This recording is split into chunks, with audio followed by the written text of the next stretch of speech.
السلام علیکم دوستو، ایک اور بات ہے کہ میں آپ کو اس کی طرف لے کر چلتا ہوں۔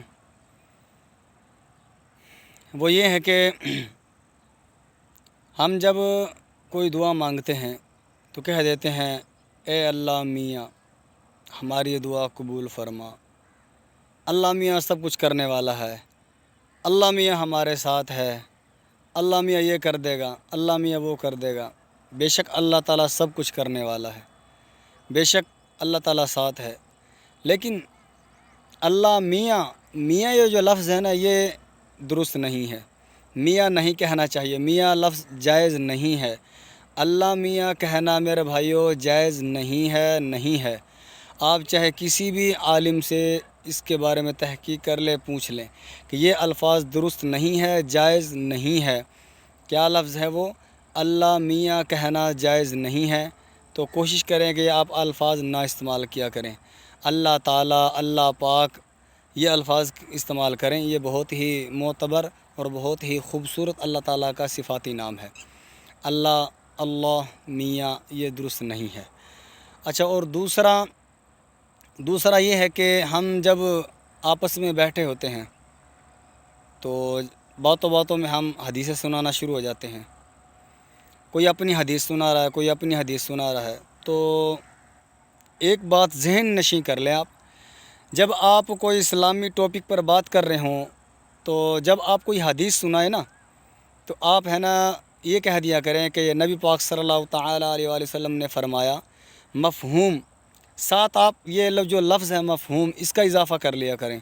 اس سے کیا فائدہ ہوگا؟ اس سے یہ فائدہ ہوگا کہ اگر کوئی الفاظ ترتیب نہ ہوئے، مثلا اور کی جگہ یہ کا اضافہ ہو گیا، تو آپ گناہ گار نہیں ہوں گے، کیونکہ حدیث ہے۔ اگر اس میں آپ نے اضافہ کیا یا کوئی بھی کمی بیشی کی تو آپ گناہ گار ہوں گے، چاہے آپ کسی بھی عالم سے پوچھ لیں۔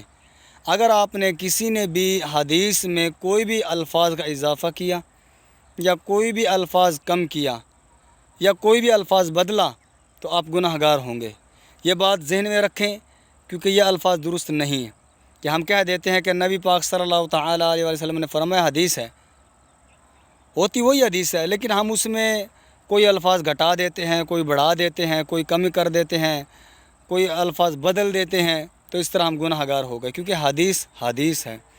جب بھی آپ کسی کو کوئی اسلامی ٹاپک پہ بات کریں تو کوئی بھی حدیث سنائیں تو آپ مفہوم ساتھ کہہ لیا کریں۔ اچھا، دوسرا یہ ہے کہ اکثر لوگ کسی ولی اللہ کا، کسی علماء کرام کا قول ہوتا ہے، اس کو بھی ہم حدیث کہہ دیتے ہیں، اور اسی طرح میسیج میں بھی ہم کسی کا قول ہوتا ہے اور وہ ہم حدیث سمجھ کر سینڈ کر دیتے ہیں۔ تو اس طرح نہ کیا کریں۔ اگر آپ کے پاس کوئی بھی حدیث سینڈ کرتا ہے تو آپ اس کی تحقیق کریں، تحقیق کرنے کے بعد ہی آپ آگے فارورڈ کریں، ورنہ آپ نہ کریں، ورنہ آپ گناہ گار ہوں گے۔ یہ سب کو گناہ ملے گا جب تک وہ فارورڈ ہوتا رہے گا۔ جس نے فارورڈ پہلے کیا تھا، یہ سارا عمل، یہ سارا گناہ اس کے سر ہوگا، اور جس نے آگے کیا بغیر تحقیق کے، اس کو بھی گناہ ملے گا۔ تو یہ میں آپ کو بہت اچھے طریقے سے بتا رہا ہوں کہ کوئی بھی حدیث آپ کے پاس کوئی سینڈ کرے تو آپ اس کی تحقیق کر لیا کریں، یہ نہ ہو بعد میں آپ کو پھر گناہ کا بوجھ اٹھانا پڑے۔ تو کسی بھی عالم سے آپ تحقیق کر لیا کریں۔